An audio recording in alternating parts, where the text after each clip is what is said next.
여러분 안녕하세요. 스티그 인사 드리겠습니다. 오늘은 전세 사기 예방교육, 교사 입장에서, 공인중개사인 교사 입장에서 접근 한번 해보도록 하겠습니다. 전세 사기할 때 전세하고 사기가 서로 맞물린 건데 아직 합성어가 아니기 때문에 띄었어야 되죠. 이제 국어교사로서 말씀드리면 전세 사기 당하면 인생이 나락간다 라는 말씀입니다. 전세 사기를 당하는 분들이 대부분 사회초년생이에요. 그래서 인천광역시 교육청 같은 경우는 고3 수능 끝난 이후에 전세 사기 예방 교육을 실시할 예정입니다. 물론 스티그도 강사가 됐습니다. 그래서 본격적으로 강의할 것입니다. 사전에 유튜브에서 조금만 제가 보여드리도록 하겠습니다. 물론 이 내용하고는 조금 다를 겁니다. 전세 사기 금액이 대부분 보면 1억에서 2억 정도 합니다. 사회초년생이 이 돈을 모으려면 월급이 최저임금에서 조금 높다 그러면 빠르면 5년, 길면 한 10년 정도를 바라봐야 되고요.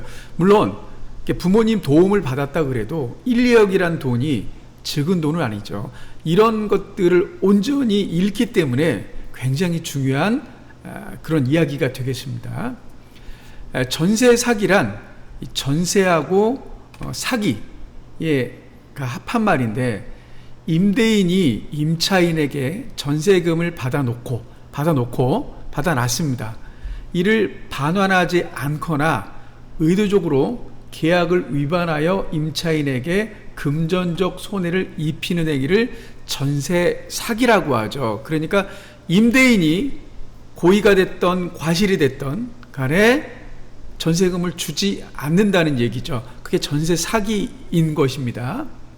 전세에 대해서 먼저 살펴보면 이 전자가 전할 전자고 세자가 이제 품삯세, 물건 세자인데, 임대인이란 말을 한번 살펴볼게요. 임대인은 집을 세를 받고 돈을 받고 전해주는 거예요. 물건을 전해주는 사람을 임대인이라고 합니다.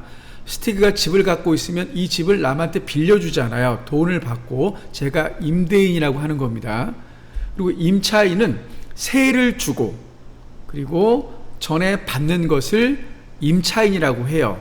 그러니까 스티그 집에 들어와서 사는 사람은 저에게 돈을 주고 물건을 전에 받잖아요. 그래서 임차인이라고 합니다. 그래서 임대인, 임차인, 전할 전자의 품삯세자. 그래서 전해주는 사람은 돈을 받고 물건을 전해주는 사람은 임대인, 돈을 주고 물건을 받는 사람은 임차인, 이렇게 되겠습니다.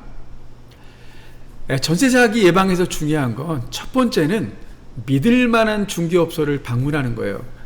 여기에 대해서 믿을 만한 것이란 이 말 자체가 어떤 그 기준을 정할 때 개인차가 있기 때문에 제가 뭐라고 딱 정해야 할 수 없지만, 그래도 적어도 객관적인 걸 보면 등록번호 확인이에요. 이 등록번호라 그러는 건 개업공인중개사들의 일종의 번호인데, 언제 등록을 했느냐, 적어도 이 등록번호가 오래됐으면 오랫동안 그 지역에서 또는 개업공인중개사로서 일을 한 경우에, 그러니까 그만큼 온갖 산전수전을 다 겪었다는 얘기죠. 적어도 이런 전세 사기에 휘말리지 않았기 때문에 아직까지 영업을 하고 있는 것입니다.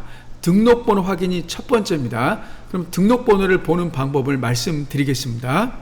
검색창에 V월드 또는 디지털 트윈 국도라고 치면 국토교통부에서 관리하는 그런 사이트입니다. 예전엔 국가정보 포털 그랬는데 이게 좀 바뀌었어요. 거기에서 서비스 그리고 부동산 중개업을 치시면 이런 화면이 나옵니다. 여기에 예를 들어서 인천광역시의 미추홀구에 있는 부동산 중개업소를 알고 싶다 그러면 여기 대표자 이름까지 다 나옵니다. 그 중에서 보면 이쪽에 보면 22년 11월, 16년 3월 그래서 등록일이 나와요. 그러니까 이거는 등록을 한 분이에요. 예를 들어서 100억 공인중개사무소 이민숙이라는 분 같은 경우는 15년 3월 6일 날 한 거예요. 물론 이분이 등록을 했기 때문에 지금이 한 9년 동안 해왔잖아요.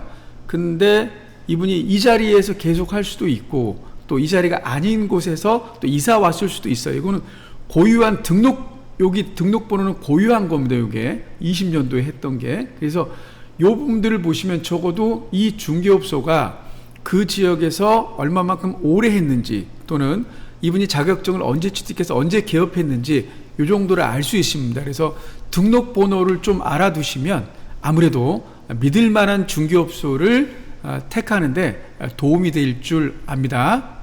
두 번째인데요. 신축 빌라, 곧 다세대나 원룸보다는 아파트입니다. 물론 가진 돈이 많지 않지만 그래도 적어도 다세대나 원룸은 이게 매매 가격이 특히 신축 같은 경우는 나오지 않아요. 이게 이제 그 선수들이 이걸 갖다 장난을 치는 거죠. 감정가를 높게 해서 시세가 없다 보니까.